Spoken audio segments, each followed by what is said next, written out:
ہمارے ذہنوں میں جو معیارات بیٹھے ہوئے ہیں وہ کیا ہے؟ کامیابی پیسے سے ہے، کامیابی جائیداد سے ہے، کامیابی کاروبار سے ہے، کامیابی شہرت سے ہے، کامیابی اقتدار سے ہے. یہ معیارات ہیں. جو جتنا دولت مند اتنا کامیاب، جو جتنا مشہور اتنا کامیاب، جو جتنا پاپولر اتنا کامیاب، جو حکومت پر پہنچ گیا کامیاب، جس نے بڑا کاروبار جما لیا کامیاب، جس نے بہت جائیداد بنا لی کامیاب. یہی ہے اصل میں ساری بس کی گانٹھ. جو تصور کامیابی کا ہوگا اسی کے مطابق آپ کی بھاگ دوڑ ہوگی، اسی کے لیے جد و جہد ہوگی، اسی کے لیے توانائیاں صرف ہوں گی، اسی کے لیے دن رات کی مشقت ہوگی. یہ ہے اصل شے جس کی یہاں نفی ہو رہی ہے. کامیابی دولت سے نہیں، کامیابی شہرت سے نہیں، کامیابی اقتدار اور طاقت اور حکومت سے نہیں، بلکہ کامیابی ہے ایمان سے، عمل صالح سے، تواصی بالحق سے، تواصی بالصبر سے.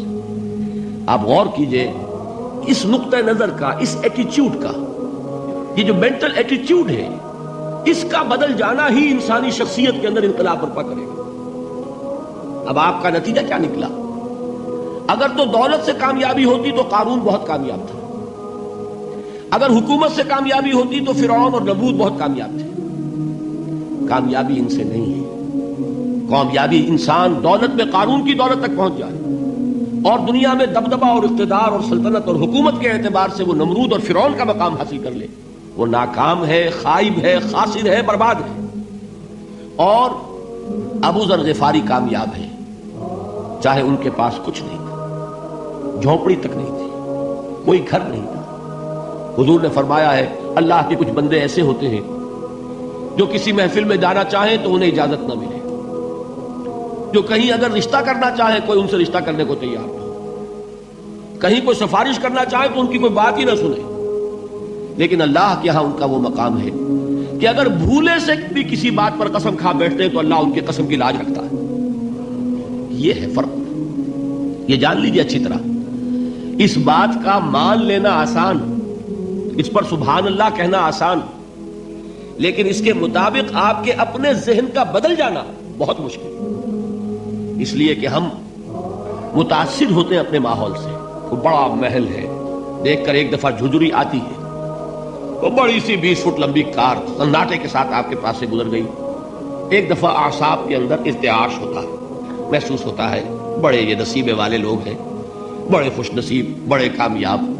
حالانکہ کچھ معلوم نہیں کہ یہی سب سے بڑی بد نصیبی ہو سکتا ہے کہ یہی سب سے بڑی ناکامی ہو. اگر ذہنوں میں یہ بات بیٹھ جائے کامیابی کس شے سے. یہی وجہ دیکھیے قرآن مجید میں بارہا آپ دیکھیں اولئک هم المفلحون، یہ ہے لوگ کامیاب ہونے والے. آج یہ آپ نے نماز میں وہ آیات سنی، یا ایھا الذین آمنوا ارکعوا واسجدوا واعبدوا ربکم وافعلوا الخیر لعلکم تفلحون. اے ایمان والو، رکوع کرو، سجدہ کرو، اپنے رب کی پرستش اور بندگی کرو اور اچھے کام کرو تاکہ تم کامیاب ہو جاؤ. تو کامیابی کن چیزوں سے ہے؟ یہ ہے سب سے بڑا سبق. یہ ہمارے دل میں اگر بات بیٹھ جائے، ٹھک جائے، تو زندگی بدل جائے گی. صبح و شام بدل جائیں گے، نقشے بدل جائیں گے، بھاگ دوڑ کا رنگ بدل جائے گا، ویلیو سٹرکچر بدل جائے گا. آج وہ ایک چیز نہایت اہم نظر آ رہی ہے، کل نہایت غیر اہم نظر آئے گی. جیسے کہ حضور کی حدیث ہے مالی ولی دنیا، مجھے تمہاری اس دنیا سے کیا سروکار ہے. انما مثلی کراکب استظل تحت شجرۃ ثم راح فترکها، میری مثال تو اس سوار کی سی ہے جو تھوڑی دیر کے لیے ایک درخت کے سائے میں ٹھہرتا ہے سستانے کے لیے، پھر وہ اپنا راستہ لیتا ہے. اسے اس درخت سے مستقل تعلق اس کا نہیں ہے، وہ اس کا گھر نہیں، وہ اس کی منزل نہیں. اسی طرح یہ دنیا میرا گھر نہیں ہے. اب دیکھیے ہم کہتے ہیں انا للہ و انا الیہ راجعون، ہم تو مسافر ہیں، ہم اللہ کے پاس سے آئے، اللہ کی طرف ہمیں لوٹ جانا ہے. کن فی الدنیا کانک غریب و عابر سبیل، حضور فرماتے ہیں دنیا میں ایسے رہو جیسے کہ تم اجنبی ہو یا راہ چلتے مسافر. لیکن یہ طرز عمل کب ہوگا؟ جبکہ یہ آیت ہمارے ذہنوں کے اندر بیٹھ گئی ہو. والعصر ان الانسان لفی خسر الا الذین آمنوا وعملوا الصالحات وتواصوا بالحق وتواصوا بالصبر. یہ ہے اصل بات جو میں نے عرض کیا تھا کہ میں بتاؤں گا صحابہ کیوں ایک دوسرے کو یاد دلاتے تھے. اس لیے کہ دیکھیے جیسے برف باری اگر ہو رہی ہو، آپ باہر نکلیں گے تو برف آپ کے کپڑوں پر جم جاتی ہے نا، تو آپ جھٹکتے ہیں کپڑوں کو تاکہ برف ہٹ جائے. ہمارے ایمان پر اس دنیا میں رہتے ہوئے جب ہم متاثر ہوتے ہیں ماحول سے تو گردہ آ جاتا ہے, برف پڑ جاتی ہے, اس کو جھٹکتے رہنے کی ضرورت ہے. اور وہ جھٹکنے کی بہترین اور مؤثر ترین شکل یہی ہے کہ یاد رکھو کامیابی ان چیزوں سے نہیں ہے.